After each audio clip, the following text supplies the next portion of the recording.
جو شخص دنیا میں اپنے اعمال کا بدلہ چاہے اس کو ہمیں یہیں بدلہ دے دیں گے، اور جو آخرت میں طالب ثواب ہو اس کا وہاں اجر عطا کریں گے،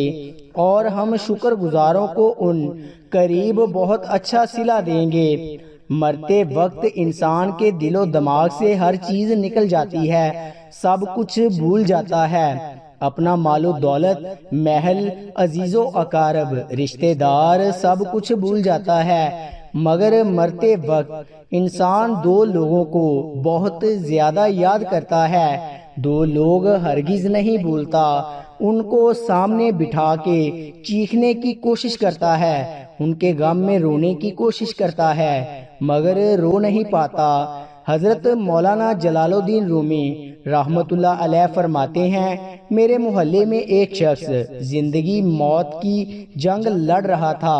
مرنے والا تھا، موت کے بالکل قریب تھا۔ لوگ میرے پاس آئے، بولے حضرت ہمارا ایک شخص مرنے والا ہے، آپ آئیں انہیں کلمہ پڑھنے کی تلقین کریں، قرآن پڑھنے کی تلقین کریں۔ حضرت مولانا جلال الدین رومی رحمت اللہ علیہ فرماتے ہیں کہ میں اس مرنے والے کے پاس پہنچ گیا،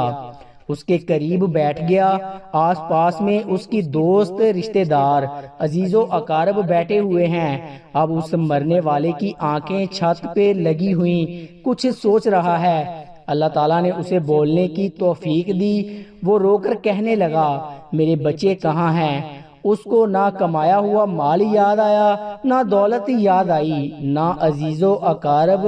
یہاں تک کہ اسے ماں باپ بھی یاد نہ آئے، بس وہ کہتا ہے میرے بچے کہاں ہیں؟ بچے دوڑ کر آئے، ساتھ میں بیٹھ گئے، پھر کہتا ہے میری بیوی کہاں ہے؟ بیوی دوڑ کر آئی اور ساتھ بیٹھ گئی، اب کہتا ہے تمہیں دیکھ کے میرا دل رو رہا ہے،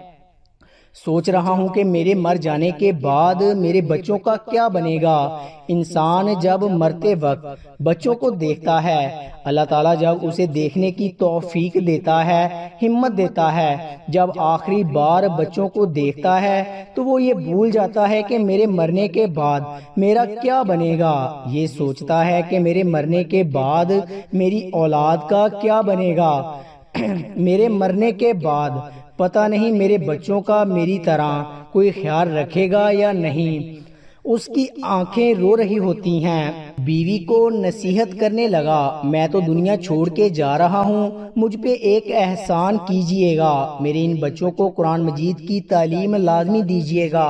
ان کے منہ سے نکلا اللہ کا نام میری قبر کو روشن کر دے گا، مجھے جہنم کی آگ سے اللہ کے عذاب سے دور کر دے گا۔ کو دین کی تعلیم دینا۔ ایک واقعہ ملاحظہ فرمائیں، حضرت سیدنا موسیٰ علیہ السلام ایک قبرستان سے گزر ہوا، آپ علیہ السلام نے دیکھا قبرستان کے ایک قبر کے اندر مردے کو دردناک عذاب دیا جا رہا ہے، مردہ عذاب میں مبتلا ہے، اس کی قبر جہنم کے گڈھوں میں گڈھا بنی ہوئی ہے، مردہ عذاب میں مبتلا ہے، چیخو پکار کر رہا ہے۔ حضرت سیدنا موسیٰ علیہ السلام آگے چلے گئے، کام کرنے کے بعد واپسی جب اسی راستے سے گزر ہوا، آپ نے دیکھا وہی جہنم میں جلنے والا شخص جس کی قبر میں عذاب دیا جا رہا تھا، اب وہ شخص جنت میں ٹہر رہا ہے، اس کی قبر جنت کا باغ بنی ہوئی ہے۔ آپ علیہ السلام نے دونوں ہاتھ اٹھائے، عرض کی میرے مالک، تھوڑی دیر پہلے میں یہاں سے گزرا تھا تو یہی قبر جہنم کے گڈھوں میں گڑھا بنی ہوئی تھی، تھوڑی دیر کے بعد یہ جنت کے باغوں میں سے ایک باغ کیسے بن گئی؟ اللہ تعالیٰ نے فرمایا، موسیٰ یہ شخص جب مرا تھا مرنے سے پہلے اپنی بیوی کو حاملہ چھوڑ کے مرا تھا، بیوی کا ایک بیٹا پیدا ہوا،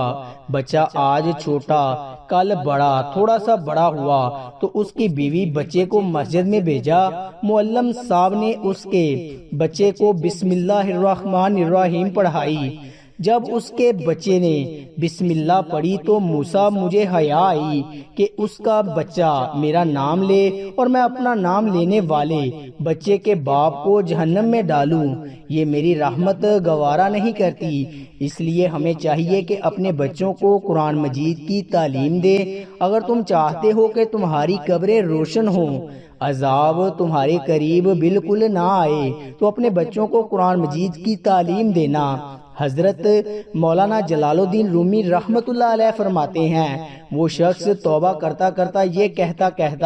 کہ میرے بچوں کو قرآن کی تعلیم دینا، ایک دم اس کی زبان لڑکھڑانے لگی، اس کا بدن کانپنے لگا، موت کا فرشتہ آ گیا روح نکالنے کے لیے۔ فرماتے ہیں جب انسان کی روح نکلتی ہے تو اس کا منہ کھل جاتا ہے، دونوں ہونٹ ایک دوسرے سے جدا ہو جاتے ہیں، انسان کی روح انسان کے پیروں سے نکلتی ہوئی اوپر کی طرف آتی ہے، جب دل اور پھیپھڑوں تک پہنچتی ہے تو یہ لمحہ ہوتا ہے کہ یہ وہ وقت ہوتا ہے کہ جب انسان زندگی میں پہلی بار فرشتے اور شیطان کو دیکھتا ہے۔ یہ وہ مرحلہ ہوتا ہے جب انسان کی ایک طرف شیطان اس کے کان میں غلط مشورہ ڈالتا ہے اور دوسری طرف اس کی زبان سے اس کے عمل کے مطابق الفاظ نکلنے لگتے ہیں۔ اگر انسان نیک ہوتا ہے، نمازی ہوتا ہے، عبادت گزار ہوتا ہے تو پھر اس کا دماغ اس کی زبان کو کلمہ پڑھنے کی تلقین کرتا ہے، درود پڑھنے کی تلقین کرتا ہے، اور اگر انسان نیک نہیں ہوتا پھر اس کا جو دماغ ہوتا ہے وہ عجیب سی ہیبت کا شکار ہو جاتا ہے اور انسان شیطان کے مشورے کو قبول کر بیٹھتا ہے۔ جب انسان شیطان کے مشورے کو قبول کر بیٹھتا ہے پھر کوشش کرتا ہے کلمہ پڑھنے کی لیکن نہیں پڑھا جاتا۔ ناظرین، آج ہماری آنکھیں کھلی ہیں، آج ہماری سانسیں چل رہی ہیں، اس سے پہلے کہ یہ وقت گزر جائے یہ زندگی کے لمحے میرے اور آپ کے لیے غنیمت ہیں۔ آخرت کے لیے کچھ اکٹھا کر لو، مرنے سے پہلے قبر کی روشنی بنا لو، معلوم نہیں پھر فرصت ملے نہ ملے، معلوم نہیں پھر یہ زندگی کے لمحے ملے نہ ملے۔ اللہ پاک ہم سب کو عمل کی توفیق عطا فرمائے اور ہمارا خاتمہ ایمان پر فرمائے، آمین ثم آمین۔